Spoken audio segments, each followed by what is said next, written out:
other one is Monica, who just disappeared. I'm really hoping that you're going to see more new faces of the 𝗬𝗏nest team in the upcoming weeks. And a little bit about 𝗬𝗏nest. So we're all-in-one platform for entrepreneurs. We try to connect entrepreneurs with the resources they need in one place, bringing them tools to collaborate on the platform. And we support entrepreneurship, and we want to improve the success rates of entrepreneurs by providing them a community of trusted people who want to make things happen. So back to you, James. And Monica's quite new to the team? Yes. Yeah, hi everyone, I'm Monica. Pretty new, actually. I started this week, so it's an onboarding week for me. I'm trying to understand and to learn more about the internship ecosystem, and I'm really happy to join this event today. So thank you so much. Excellent. So this is called Featured Business. So if you're on 𝗬𝗏nest, you'll see that it's a weekly event that comes out. It is in combination with me, the host, James Moffat, and 𝗬𝗏nest. So I represent Visibility Impact. So if you want to learn more about me and what I do, I don't just do this, then you can check out my profile as well. So without further ado, we are going to kick this off. So before we start and come to Laura, being our 34th featured business or featured guest, we are going to start this off with Emily with a song. So Emily, just explain maybe a bit about the song and what you're going to do, and maybe a bit about you as well. Okay, hi everyone. So I'm Emily, and I have a business here in Switzerland called 𝗬𝗘𝗘𝗞, and so I teach children music, piano and singing, and then I also run holiday camps, birthday parties and after school clubs for children. So today I am gonna be singing a song with a fantastic, actually he's primarily a saxophonist. He plays the saxophone. He's from Mexico, but today he's gonna be playing the piano because he plays pretty much every instrument. He's called Jerry. He's a little bit shy, so he's refusing to come on the camera, but here he is over here. Hi everyone. So yeah, we're going to be singing a Mexican love song, which I think you're all going to recognize. So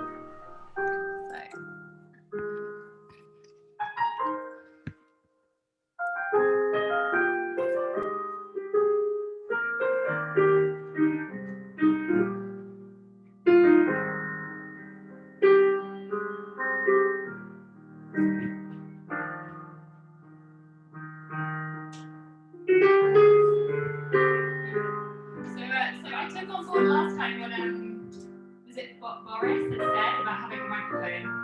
So see how the sound is. Hopefully so it's a bit better. Okay. All good? Yeah, okay.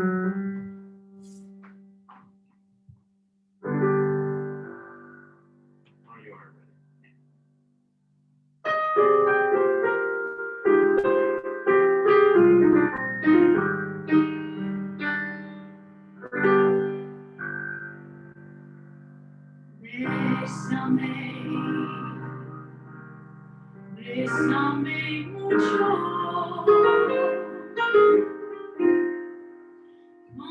como si fuera esta noche la última vez. Bésame, bésame mucho.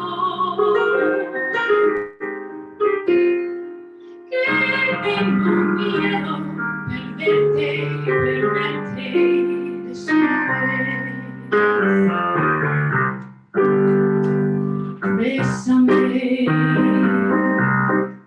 bésame mucho. Que tengo fuera esta noche la última vez.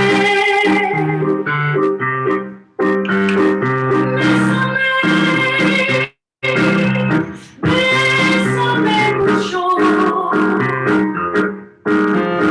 que tengo miedo de perderte después. Quiero tenerte cerca. en tus ojos junto a mí. Piensa que tal vez mañana estaré muy lejos de aquí. Bésame, bésame mucho. Como si fuera esta noche la última vez.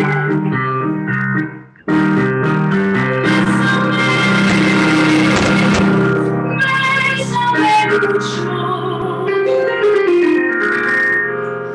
Que tengo miedo de perderte,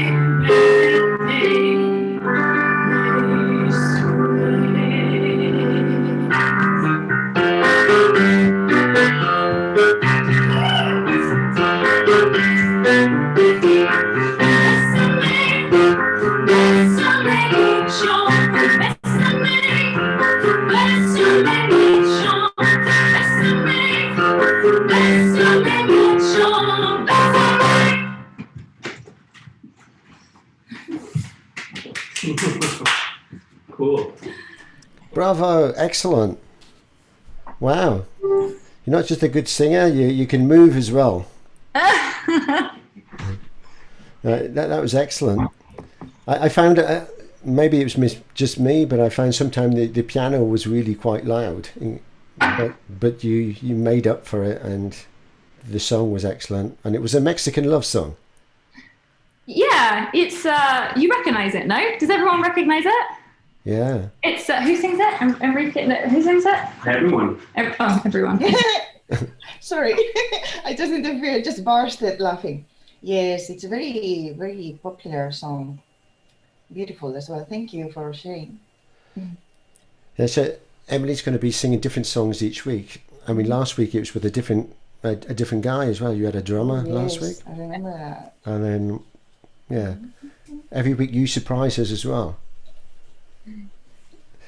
So, Do you speak Spanish, Emily? Do you speak Spanish? Do I speak Spanish? A little bit. I should, because I'm half Spanish.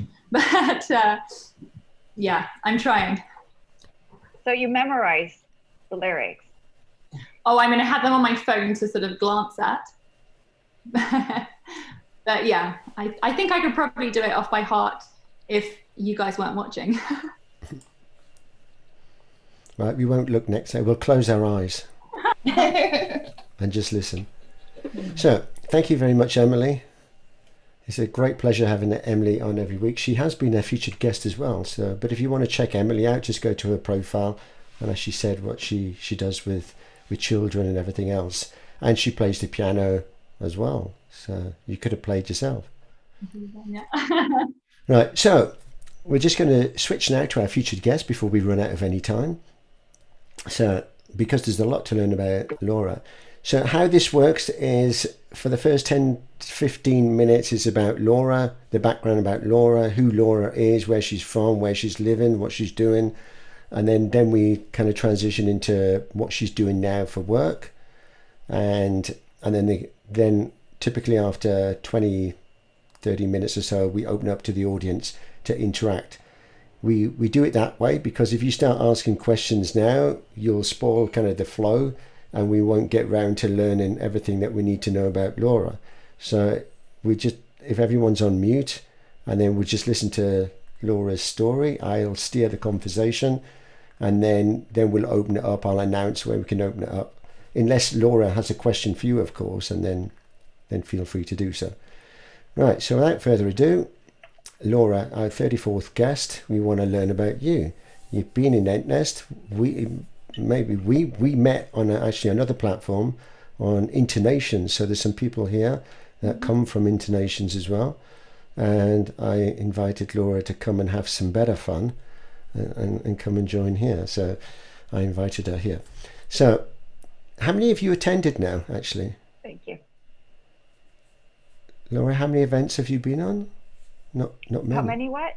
Events. I mean, Fridays. This is have my you... second event. Oh, only your second one. And a guest speaker already. Right, yeah. Okay, so Laura, over to you. So before we go into what you're doing now, so don't give away too many secrets, tell us a bit about you, your background, where you were born, kind of where you've lived, your experience, if you've got family, siblings, children, and where you are now.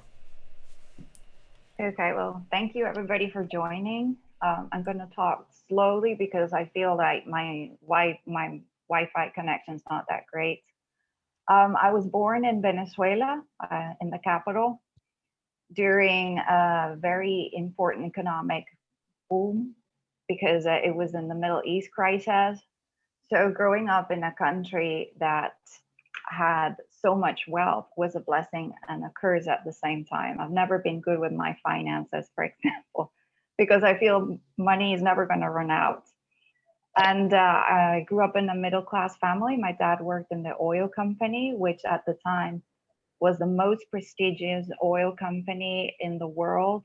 It was incredibly strict. Not everybody could enter the industry. Yes, that was it.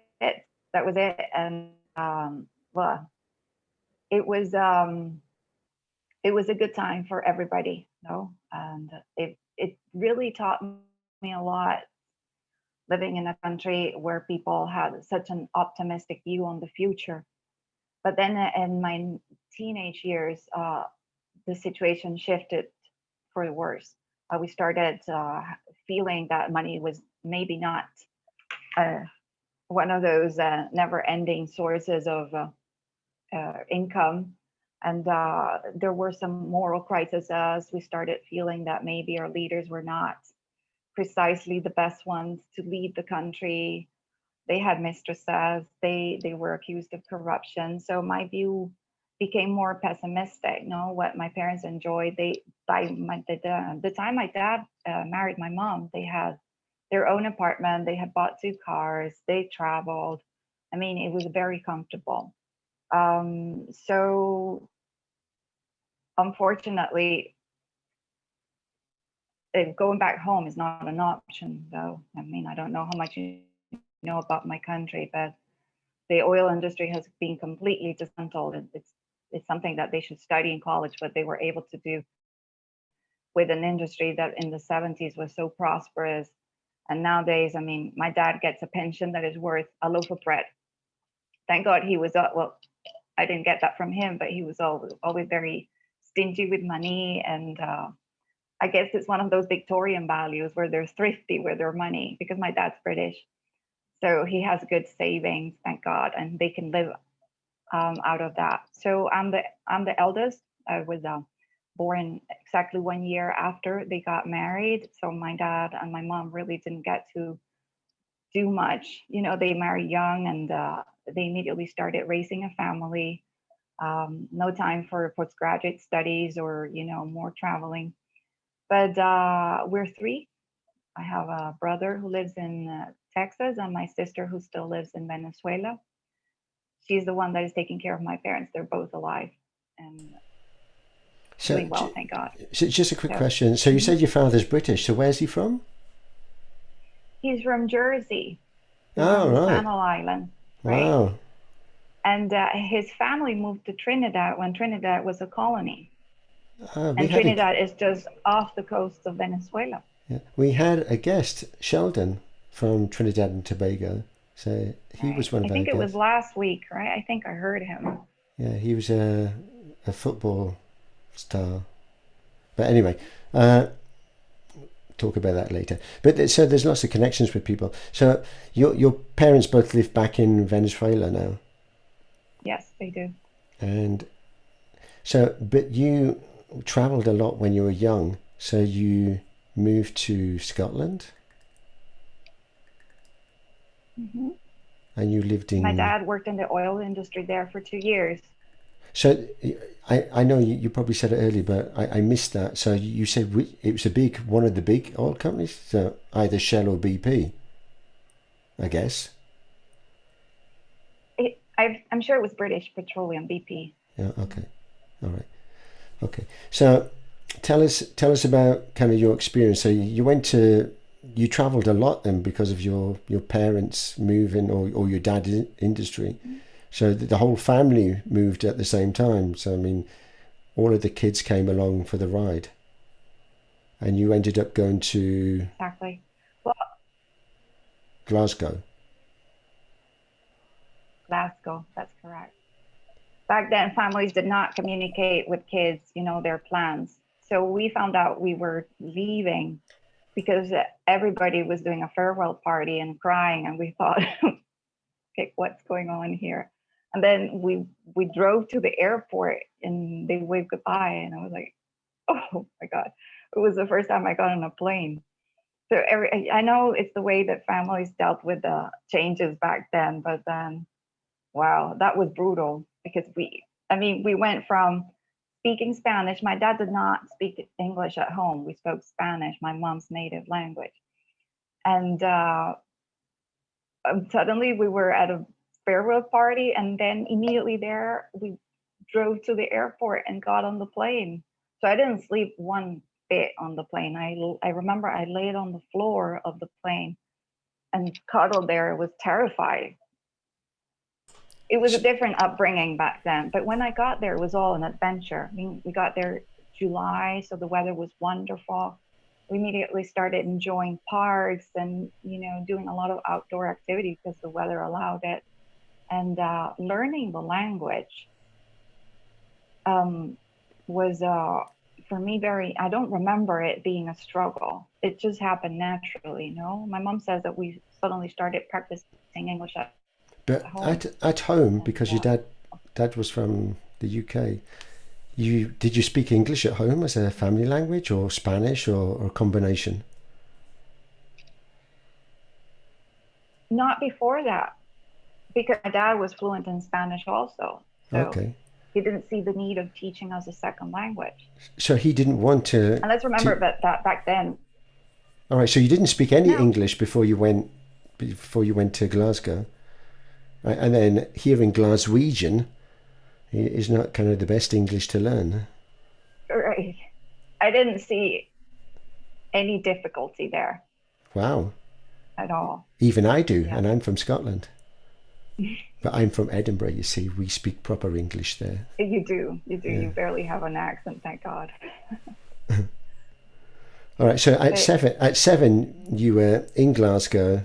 What was it like then at school then? I mean, keep changing school, because the schooling system, I mean, you're from a warm country, I guess, and then speaking Spanish, and now you're in a cold country speaking some form of English. Right. Well, the transition was smooth. This was a Catholic school. I guess the company paid for it. So from what I understand, it was private. So we went to a Catholic school there, and people were really friendly to us. I heard that last Friday you were saying how they would whack you with a ruler. What was that? Yeah, that was Mr. 𝗘𝗔𝗖𝗛. My gosh. No, I didn't get any of that. Thank God. I didn't get any of that. I felt very warm. Welcome. But what year was that then, when you were there? 80. 80. Okay. I think they stopped with all of that whacking business maybe by then. Maybe only on the boys' school, James, not on the girls' school. Yeah.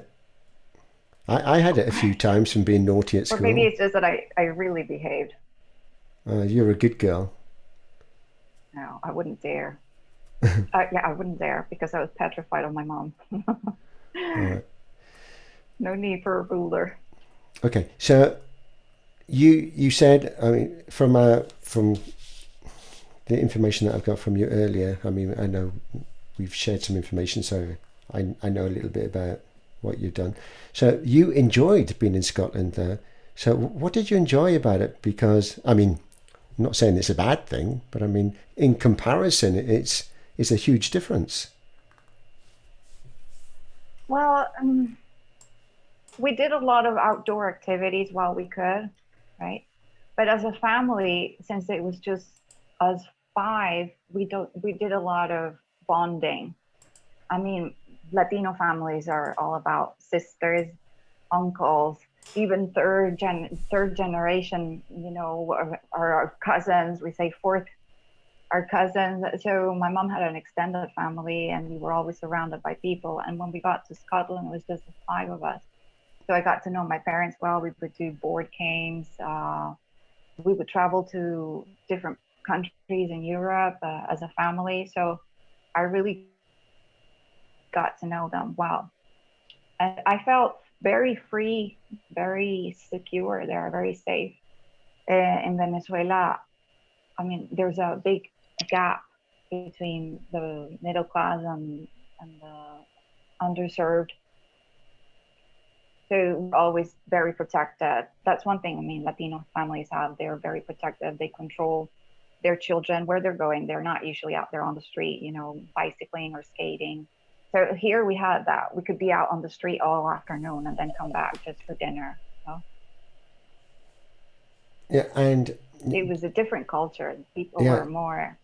Exactly. So Eva also spent some time in Glasgow. So what year were you there? I went there in 1985. So would you have been there? Would you have been there at the same time then? I guess. I'm not very sure. How long have you been in Glasgow? Because I went to Glasgow myself, and that was, I would say, 1985. And you say that you went to Glasgow. So I left 80? I left 83. 93 I left. Okay. So you left and I went. But I remember the punk movement. That was a huge cultural shock. Mm-hmm. And I really became more tolerant to other styles because people with, you know, their pins and leather jackets and their hairstyle. And I saw it as normal, no? Mm-hmm. Growing up, I was like, I mean, what's the point of having everybody with straight hair and dressing up in the same way when you can express your individuality, you know, with you know, or make a statement with the clothes you're wearing, the music you're listening to. I mean, that was good. That I was, you know, in touch with that kind of movement. Though nowadays I see it as they were a bit erratic, you know. The fact that I was introduced to that did help me a lot, be more tolerant. So in those days, and there was also. Yeah, sorry, I was just going to say, in those days, Glasgow was seen as kind of a tough place to be. And I mean, they've completely changed now over the last few years, or quite a few years now. It was always seen kind of this place that is kind of rough and ready and more dangerous in comparison to Edinburgh. But I mean, now, I mean, you don't notice any difference. It's a beautiful place, but back then it was quite a tough place to live. Yeah, I do remember the factories, like rundown factories, or there were places that looked a bit shady. But for me, everything was new and then it was an adventure. So did you learn some Scottish then? If I did, I don't remember. Things like things like that. Okay. Did you then enjoy the food?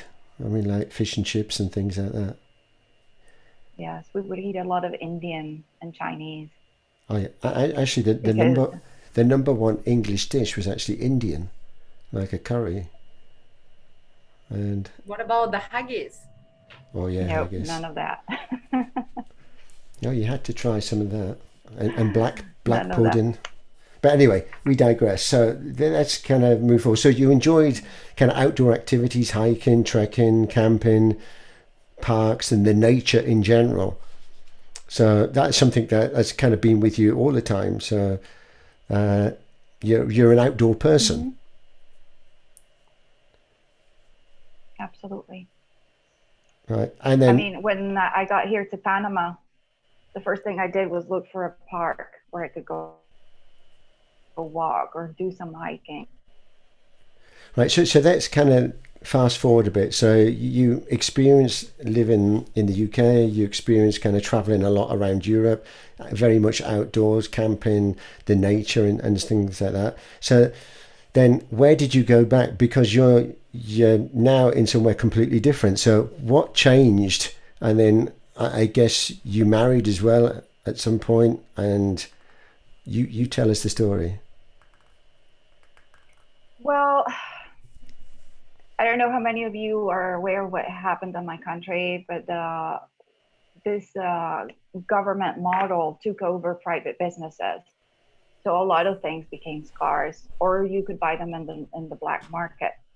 And I started noticing how society as a whole was deteriorating. When we go to the supermarket, we would make really long lines just to pay. And I would see elderly people and pregnant women making the same line. And I would tell the manager, listen, you know, make line just for handicapped, you know, elderly pregnant women. And they said, they would usually, everybody here makes the same line, make the same queue. And nobody was protesting. Nobody was sensitive to the needs of those that were, you know, in some way underprivileged. And I said, this is not going to work for me, because it wasn't just the economic system or the governmental model. It was people in general that were deteriorating, like that sense of community, of empathy. I didn't see it. Most of the people were just surviving, you know. It's a pity you can't get that, but you know, I have somebody in the black market that can get it for 4 times its price. If you're interested, like, now I'm not going to pay a guy 4 times the price when the industry that made it is not profiting from it. So there was a lot of distortion. And for me, it's important to live in a place that resonates with my values. And it was a struggle the last 2 years living there.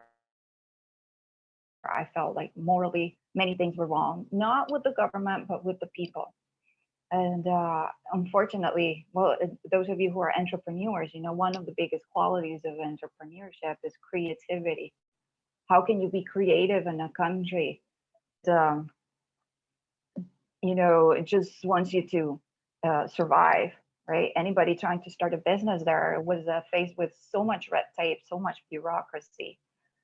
Even as a teacher, how was I going to tell my kids? I do a lot of project-based learning, that you know, that eventually they could live out of this, that they could actually think of designing things for people, or, you know, work in project management. And that for private Catholic schools, and these girls were very privileged, and I started noticing a lot more laundry, dirty money that was being laundered, and that the kids were going into these schools. You would see them with their security guards and with guns inside the school, waiting for the kids to come out. It was everywhere. It was everywhere. And I had a 16-year-old kid at the time, and I didn't want him to grow up thinking that that was normal, because it's not normal. It's not normal to go to a bank and they don't have currency. It happens in my country. I mean, you go into a bank right now and they're going to tell you they're there with their arms crossed. They can't do anything. So we have no currency, no paper money, anything. People are using electronic transactions everywhere. So yes, in a certain way, everybody has adapted. I do believe that's something Venezuelans have. They have learned to adapt. If they close this door, they find a way to, you know, sneak in through a window. And I really admire that. I'm not going to say everybody's corrupt. They've just adapted to something that is not healthy. I mean, living in fear is not healthy. Living in, you know, even for the immune system, for the nervous system, that they don't realize. So Laura, so just moving into kind of your education, your career, I mean, what you're doing now, I mean, just looking at your profile, I mean, you like to talk to people, you like to share stories, you like to educate, you like to listen and empathize with people. And I mean, from what I've seen and heard, you're quite a deep and emotional person in that respect. What I had noticed, I mean, there's really a lot in common with you and Eva, because you studied at the University of Barcelona. Mm-hmm. Twice. Right. You're from Barcelona, aren't you, Eva, if I remember? She'll probably tell me no now. Correct. Ah. No, I am from Bilbao. Although I traveled a lot to Barcelona, I am originally from Bilbao. Up north. So Laura, you've done a lot of teaching. So how did you get into teaching then? Was it a passion from being at school and seeing how the educational system worked, or how did that come about? It's funny, I chose a career that I hated. I'm a bachelor in arts, mentioned literature, my minor is in literature, but it's because as a teen, I think it happens to a lot of us. You're not very sure what it is that you want to study or what you're good at. And that's one thing that I'm trying to address as a teacher working with teenagers. So I started studying literature, and in a Jesuit university in Venezuela, where they would come with flashcards that were yellow, they were so old, and they would just read from flashcards. How can you learn literature like that? It was not creative at all. So I said, well, I'm stuck here. Let me finish this. My parents did not allow me to change careers. I wanted to study psychology. So I said, what is it that I can do with literature? You know, if I'm not allowed to write, I don't get to write anything except spit on the test what the teachers expect me to say, which was mostly memorizing. So I became a teacher to support myself. You know, at the age of 20, I didn't want my parents telling me what to do. So I started making my own money. I paid for my car, my university, my everything, my expenses. And that way I got away from their grip. And it turns out that I really enjoyed making a difference in people's life. I was working with adults at the time, you know, people who were working and then at night or during the day would try. And there was always like a project behind that. People usually learn a second or third language because they have a project. You ask them, they're either going to study abroad or they're going to, you know, start a new business or career and they need the language. So it was always, there was a need that needed to be covered with the language. It wasn't just like, oh, I feel like learning it. So I like listening to these people's background, like, where are you coming from? Journalists who needed to learn a second language, or housewives that had met, or women who had met foreigners and were planning on moving there. It became an opportunity for me to hear people's stories. And I worked for around 13 years in different institutes or in companies, listening to, especially like in companies, going to people's small businesses and teaching them there, because I could see how they dealt with secretaries, with the sales, with the phone calls. You know, I've always been good at observing. And then I shifted to schools. I started teaching teenagers when I met my ex-husband. His family owned a very prestigious school in Caracas, and they were looking for a teacher. And working with teenagers that first year was terrifying. If they took out a cell phone, I thought it was a gun.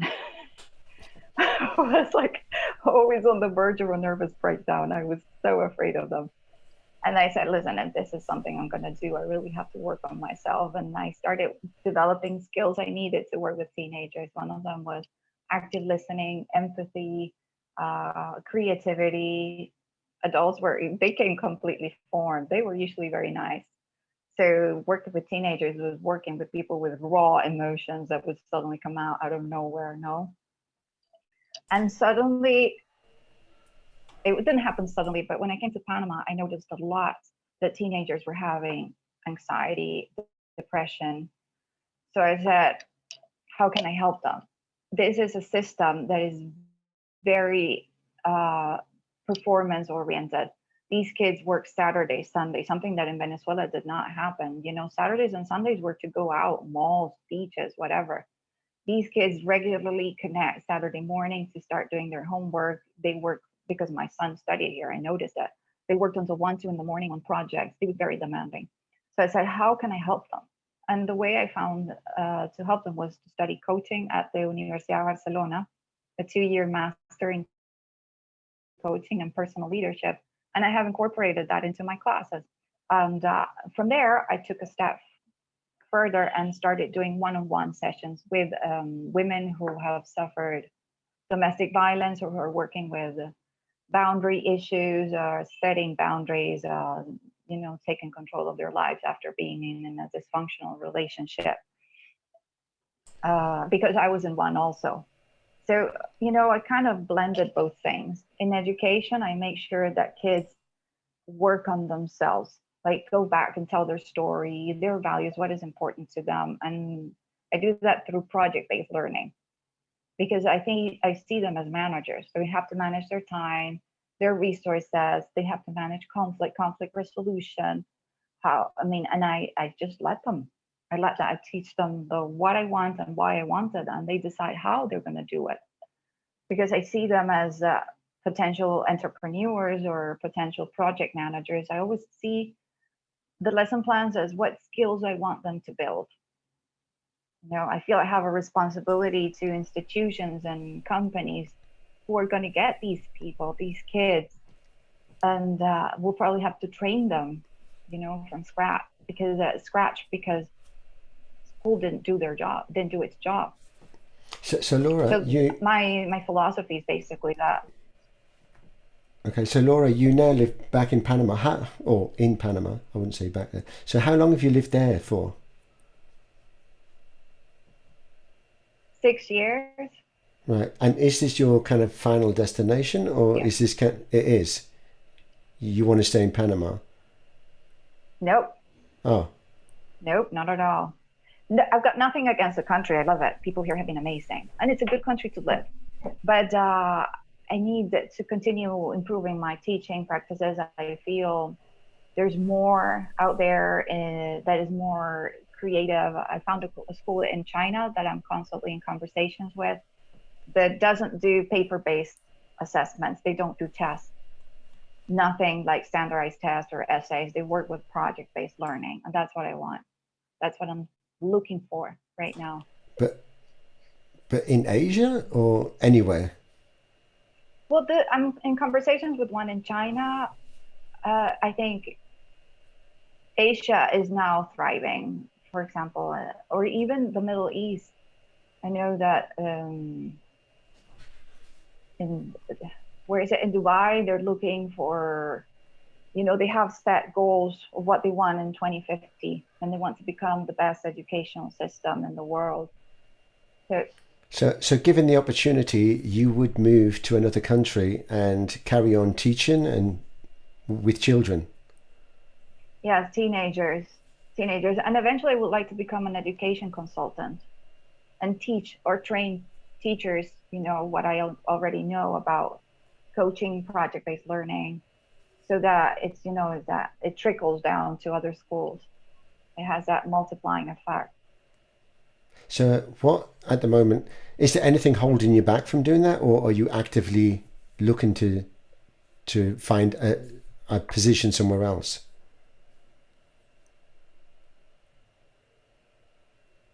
Well, they're all hiring right now. This is between January and March.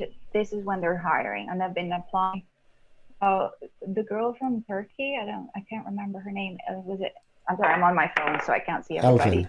But it knows that there are some certifications, some certifications you have to have if you want to work in an international school. So I'm not looking for that kind of school that will say, oh, you've been teaching for 20 years, but you don't have the IB something but schools that are willing to look at my competences and see how I can contribute to their program. You have a son? Yeah. And he's 22 now. And where's he living?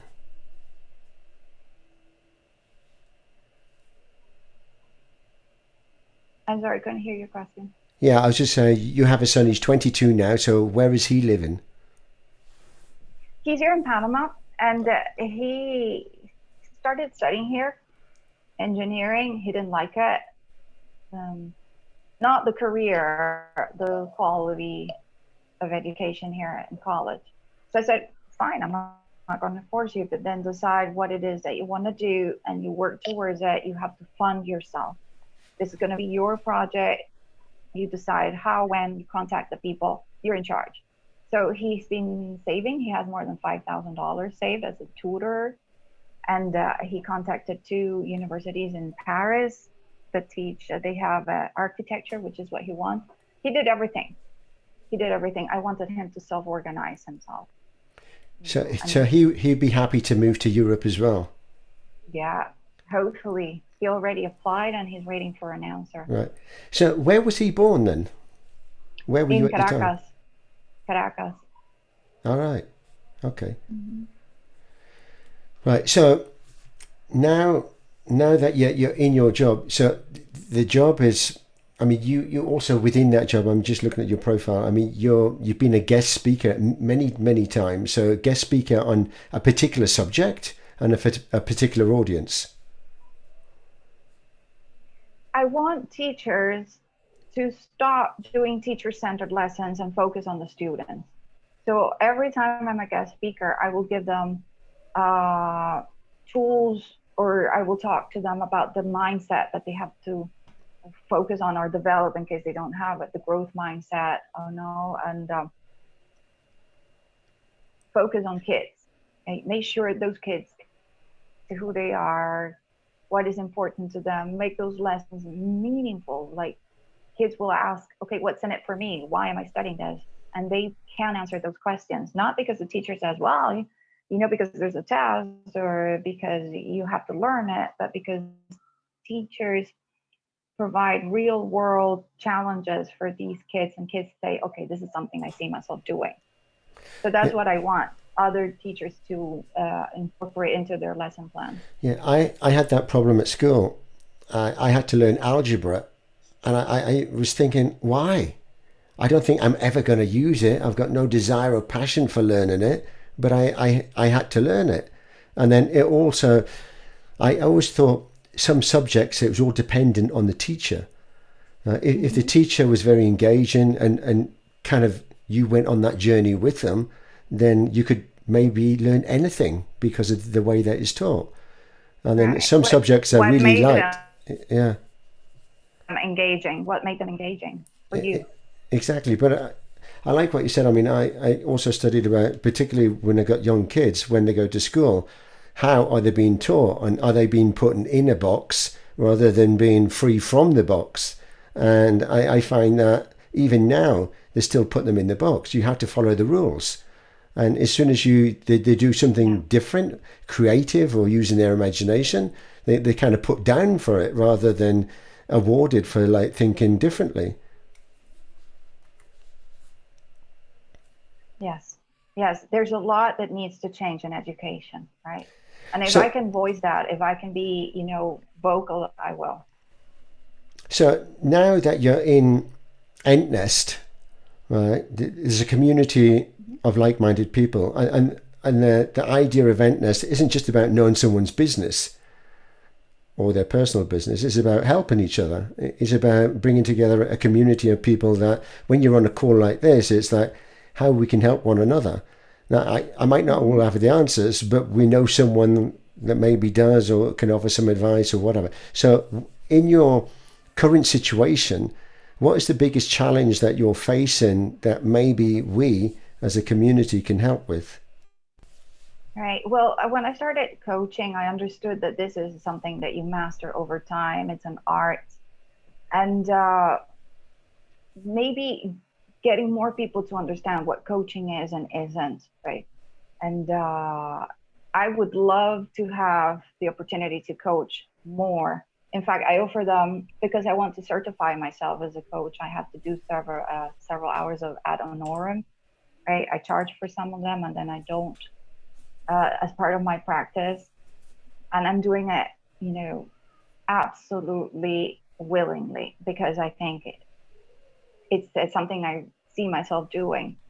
So I'm going to put myself out there. Anybody who wants to work on things, coaching is not therapy. So coaching is not working on past traumas, depression, anxiety, though we can address it. It's mostly working on habits. If you're stuck in a place and how do you shift from that place where you no longer feel you belong into something more meaningful, working on the future self, right? Sometimes we revive the past, but it's mostly working on how you today, right, are making decisions as if you were your future self. And most people don't believe in coaching. They say, coaching. Yes, it is important to address it because coaching is here to stay. It's not going anywhere. I see more and more schools offering coaching, and it's becoming more formal. It now has ethics, competences that you have to complete if you want to be certified or master and show, right, that you master them. I want also other people who are doing their business in education, who have an after school or have a school, to listen to entrepreneurs. What do entrepreneurs need from schools? What skills are entrepreneurs looking for, or companies or institutions that the schools are not providing? The final product is usually a bit deceiving when they send those kids out and then all they know is how to memorize or complete a standardized test. How's that going to help them be creative, do design thinking, like create a product based on the person's need when they've never done like a meaningful conversation with anybody? Like, how can I help you inside the classroom, right? And design something that is worth selling. No, I mean, you're absolutely right, because I mean, being in kind of sales and helping businesses grow, then there's a reason behind that. Why are you in that business? Why are you doing what you're doing? Where's the passion? But if you take a step backwards, I mean, at school, I was kind of disillusioned. I didn't know which direction I wanted to go in. So you either get railroaded into a road that you didn't want to go because your parents said that would be the best for you, or you're influenced by friends that they're doing something, so you kind of jump on that bandwagon. But there was never anything there that would help me find, well, what is it that I really wanted to do? I was just kind of going with the flow. And then I found out later then that wasn't me. That wasn't what I wanted to do. And it was years later when I maybe I could have made that difference if I knew earlier on. But so I think all of this goes hand in hand. It's not just about growing a business. There has to be a reason behind what you do and why you get out of bed in the first place. So, right. And personal branding is something that we can do in school also. When they have to present their projects, they talk a lot about themselves, right? What worked, what didn't work, what they learned, what they would do better. And that is personal branding. This is who I am. This is what matters to me, right? Exactly. And it's about them, going always back to them. Yeah, we had a guest here, Pete, who's actually talks about personal branding, and he was an interesting story as well. Unfortunately, he couldn't make it today, but he's all about personal branding, and he always says that you are a brand whether you know it or you don't. Because every time you get up and you put your clothes on, you're branding yourself how you want to be perceived by others. So we are a brand in the way that we dress, the way we act, and everything else. So it should be also consistent. But we digress there. But I mean, I love what you do. In the essence of time, I just wanted to quickly open it up for the audience now. If the audience have got any questions to ask, or if you've got any questions to the audience. Right, Victoria, you can all come off mute now and ask questions. Victoria. Yeah, I just wanted to first of all thank you for sharing your story and like your whole vision of what you're doing and why you're doing that. And I was just sitting and every time I was like, yes, exactly, yes, that's what we need. And yeah, coming from Eastern Europe where education is also very theory based and you have to memorize a lot and you just do it for the test. And hearing you talk about project-based learning and how it is valuable for us and how we need to shape teenagers, it really clicks with me, because that's the main issue I see in a lot of high school and middle education, is that we're not developing people. We're just developing this set of knowledge put into a person, and then we just let them go without any guidance. No project management, no time management skills, nothing. Then they get into universities where they suddenly have to have like project management skills and like manage their time somehow. And we all know that it goes bad, I think. And again, as James also mentioned, and then years later, you're like, oh, you know what? Maybe this is my passion, even though you could have probably realized it like way earlier and worked on it more. So I'm just really pumped of hearing stuff like this, because education has to change, and it's like a constant revision that needs to happen. So thank you for sharing. Right. And it's always focused on the outcome. It should be focused on the process, right? Definitely. And then at some point, if they change their mind, if they feel like this is not meeting my goals, sit down and consider getting feedback from the teacher, from peers. Constant revision is important. And reflection, self-reflection, becoming aware. Where is it that I'm not being my best version, or where is it that what is preventing me from getting there, right? And that's life. You can't go like an automat, like a robot. Yeah, I love what you're saying, and it resonates a lot with me, because also from my own personal experience and growing up in the UK at the times that you were there, and then living in different countries, and then having my own kids and seeing what they're going through, I don't want to deprive them of finding their natural gifts, and rather than being forced in a way that they're just a sheep and that they're following kind of what they're told.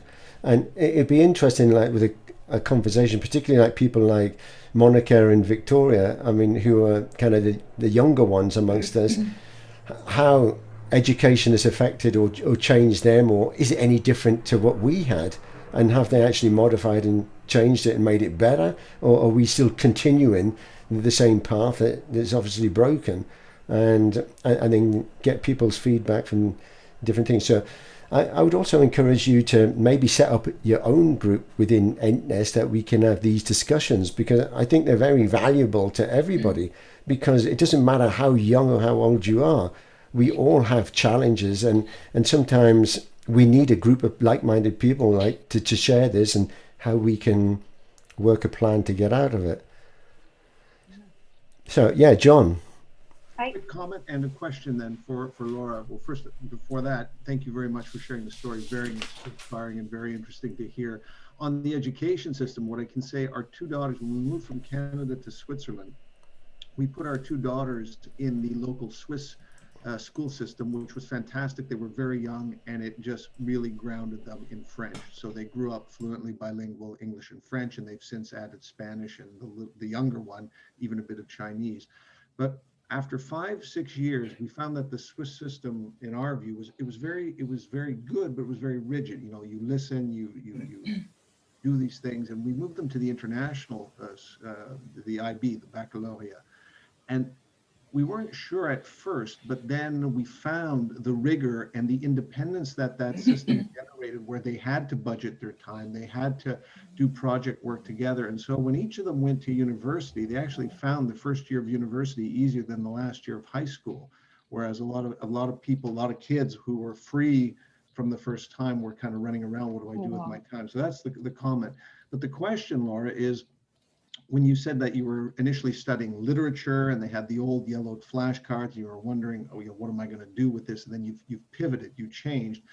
What skills or experiences or techniques or characteristics have you used from your study of literature in what you use in now? Well, for one thing, words matter, and words have power, right? So words create reality. They can shift people from here to here.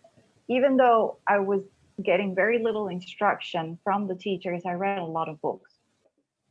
And those books moved me in ways that very little has moved me. And so I think storytelling, empathy, building a good story is important, because you know, there's a journey there. Like the hero's journey, you know, you get a calling, and we do that in real life. People don't understand that their journey is transformational. So I guess it's my relationship to books more than the teaching that took place in the classroom. I think that's great, because I think it's an important point that no matter what people do, even if it's not the thing for them, it's not lost knowledge if you look for what you can use in the next step. Thank you. All right. And personally, I learned that, I mean, families can be very controlling and invalidating, right? Because I wanted to study psychology, and my parents said, no, you're finishing this, even though it made no sense to finish something I didn't like. So I didn't do the same with my son. When he said, I'm not enjoying classes, I said, don't do it. But you need to figure out what it is that you do want. And I tell him, it's going to be your job to get it, you know, rolling. Monica? So it's empowerment. It's empowerment. Yeah, I want to say something as well. Of course, thank you so much for sharing your story, Laura.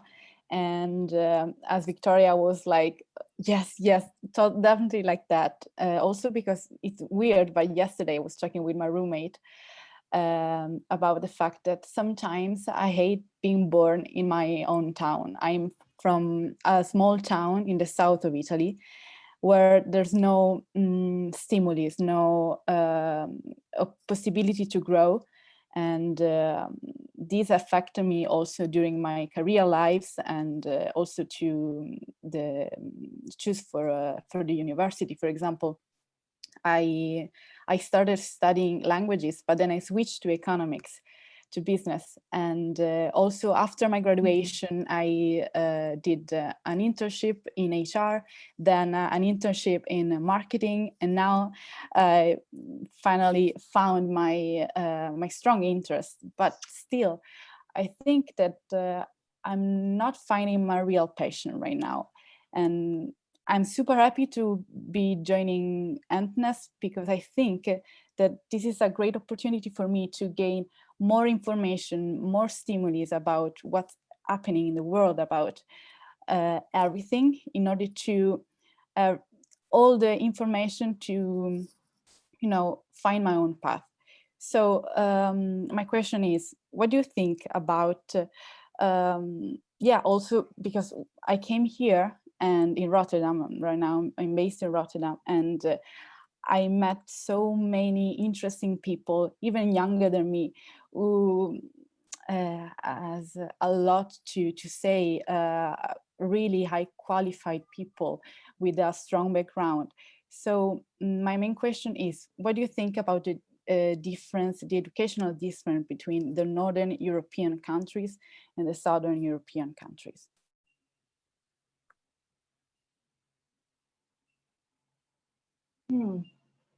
Well, I'm not very familiar with the educational system in Southern Europe, because when I did study in Barcelona, in Spain, South, it was college. And well, and even then, well, we did have to do present a project at the end of the first year when I did arts management. And but mostly it was teacher-centered activities where you would sit down and take notes and look at a presentation. There was very little discussion. I think that there's more discussion taking place in Northern Europe, right? Like, you know, you turn around and you talk to the person next to you, right? Turn and talk, it's called in education, right? Listen to what other people have to say so that you create tolerance. You build tolerance towards other people's opinions, like, and become curious, try to build bridges of understanding. Where's this coming from? What, well, you know, what does that say about you? Asking the right questions to your peers, you know, instead of invalidating and say, why would you say that? That's ridiculous, right? So I think in Northern Europe, there's more collaborative, right? Yeah. Activities taking place. More stimulus, that's for sure. Right, which is a good space for discussion. We need that. Yeah. Yeah, I was just going to...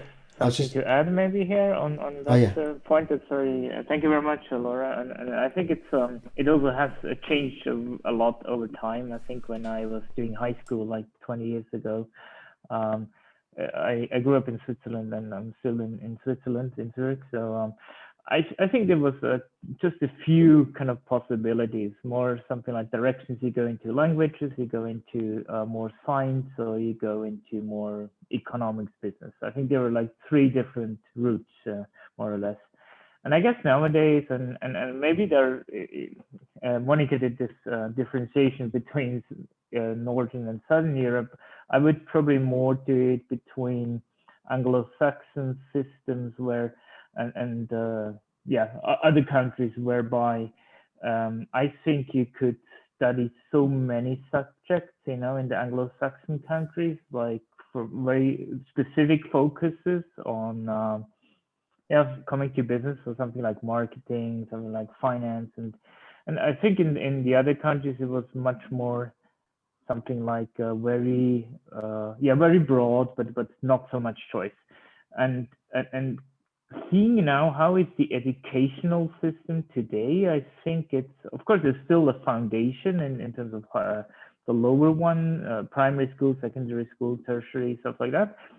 But what has so much changed nowadays is that whoever has an interface to the internet, like you have an access to online kind of platform. So those MOOC, MOOCs, right, and all these kind of things. So whoever has any kind of interest, you can just sign up to a 1 week course, a 1 month course, and all these kind of things. That's, I guess, when so 10, 20 years ago, none of this was around. So in that sense, today there's so much more choice with courses, with what you want to delve into in your interests. And I don't know if it's good or bad. I think it's probably a bit, it's quite cool in a sense, but you can also get lost just to reflect on that kind of changes which happen over time. You already have the prefrontal part of your brain mature, right? As an adult, you can regulate time. You can decide at what time you're going to log in, and you set goals. With teenagers, that doesn't really work. We could do blended learning. They can have things on those learning management systems, and then they go at their own pace and look at it, but they still need that face-to-face interaction. And in fact, much more structure, I guess. Right? And students learn if they're excited, if you pique their curiosity, they will definitely be engaged. So because their brain is not fully developed, and they don't have the maturity to say, I'm going to wake up at 6 in the morning and do 2 hours of training like I do, or like my friends do, right? So they still need a lot of, they need to be, guided, mentored still. And yes, I believe in those online courses definitely work for many people. And I don't think it will ever substitute teachers. No, we still need that contact, that face-to-face communication, or just to be engaged by somebody. We like their personality, their communication style. But it could be blended, a bit of this and a bit of that. Completely agree, and it goes in many ways as I'm working. And it's business. It's good business. Yeah. I think in the essence of time, we're running out of time now because we've actually gone over the hour. So I mean, some great comments and great feedback, and it's a conversation that could go on for hours. And I think that there's lots of people that can bring value and benefit to that. The reason why I say that is because we're different age groups, we're different nationalities, with different backgrounds, we've had different experiences, but there is something in common that we all want to help and make things better. So I think, particularly storytelling, if it wasn't for a platform like this and people sharing a story, you wouldn't know. And then you go along thinking that, am I the only one thinking kind of this, or is it others? And you can see we're starting to join the dots on this as well. Certain people's stories are very similar, and which then resonates and brings us closer together. But then it's all right sharing a story. What do we want to do about it? Do we want to do anything, or do you just want to talk about our story? So, which is also okay. So I don't know where Laura's gone. You disappeared. I did? Yeah. You're back. Right, I was looking at the chat. Right. So Laura, would this be something that you'd want to continue a conversation? Because you're very much into like guest speaking, public speaking, storytelling, empathizing with people, sharing stories, listening to other stories. We should create something in maybe an 𝗏𝗏𝗏 that we bring people together, and we have maybe different guests that talk about something. I don't know, just kind of thinking aloud. Would that be something that would interest you as well? Sure. Excellent. Absolutely. Okay, so I just think we should wrap this up now. We've gone over the time. There's some great feedback, as I said. I want to hear more. There's tons of things that you didn't share about, or you did touch on very briefly. You also touched about you did paragliding. You did a 40-day European round trip and a motor caravan when you were with teenage kids, and tons of things, right? Which we haven't had time to actually go into. So some great stories there. So we shall kind of wrap this up now. Laura, if people want to get hold of you, they can do that through the profile on 𝗏𝗏𝗏, right? And start creative thinking about how we can, maybe as a bunch of us here and maybe others as well, create something that's going to be magical for everybody, and then do something together. And I'm happy to participate in that as well. I love storytelling. Right. So with that, I thank you everyone for being our guests. So thank you for being the audience. For the newbies, I hope you come again. And yeah, if you haven't told your story, it'd be nice to hear yours. I'm curious now about Monica, to know more about her. Also, well, all of you, all of those that haven't been a guest speaker, and even if you have, to come back again and do it again. So Laura, you're our 34th guest, so thank you very much once again. I see you on Tuesday because we're in a program together. Oh, also Mr. Toos is in that as well. Right, so, and Galia as well. So I mean, there's a few of us who will get back together again on Tuesday. But for the others, we'll see you next Friday, and we have another special guest and another song. So have a great weekend, and we'll see you next week. Thank you, Laura. Thank you, Laura. Thank you. Bye-bye, everybody. Thank you. Laura. Bye, everyone. Have a nice Great story. weekend. Thank you, James. Thank you. Bye. Bye. Bye bye. Bye.